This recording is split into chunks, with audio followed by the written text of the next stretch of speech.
Captain மகன் சண்முகபாண்டியன் நடிப்பில் உருவாகியிருக்கும் படம்தான் படைத்தலைவன்.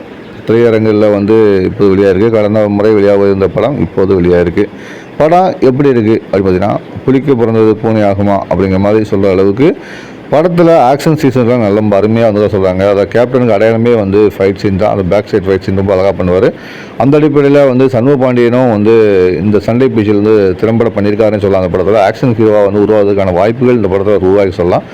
கதையை பொறுத்த வரைக்கும் யானையை மையமாக கொண்ட ஒரு படமாக இருந்தாலும் படத்தில் சில கதைகள் குளறுபடிகள் இருந்தால் கூட சண்முகபாண்டியனுடைய அறிமுக நடிப்பை பாராட்டி தான் ஆகணும். அந்த அளவுக்கு சிறப்பாகவே பண்ணியிருக்கான்னு சொல்லலாம். குறிப்பாக ஆக்ஷன் சீன் தான் சண்டை பயிற்சியில் ரொம்பவே மெனக்கெட்டிருக்காருன்னு சொல்லலாம். இருந்தாலும் சில விஷயங்களில் அவர் நல்லா பயன்படுத்தியிருக்கலாம் என்று நமக்கு தோன்றுகிறது. இனிவரும் அடுத்தடுத்த படங்களில் அவருடைய ஜொலிப்பை பார்க்க முடியுங்கிறதையும் இந்த படத்தில் அவர் காட்டிக்க சந்தர்ப்பத்தை பற்றி நம்ம முடிவு செய்கிறது. ஏன்னா அந்த அளவுக்கு ஒரு பெர்ஃபார்மன்ஸான ஆள் மனதோடு ஒரு நடிப்பை சண்முகபாண்டியன் வழங்கியிருக்காரு. கேப்டன் மகன் சண்முகபாண்டியன் நடித்த படம் நீங்கள் பார்த்துட்டீங்களா? உங்களுக்கு பிடிச்சிருக்கா? உங்கள் கருத்துக்களை பதிவு பண்ணுங்கள்.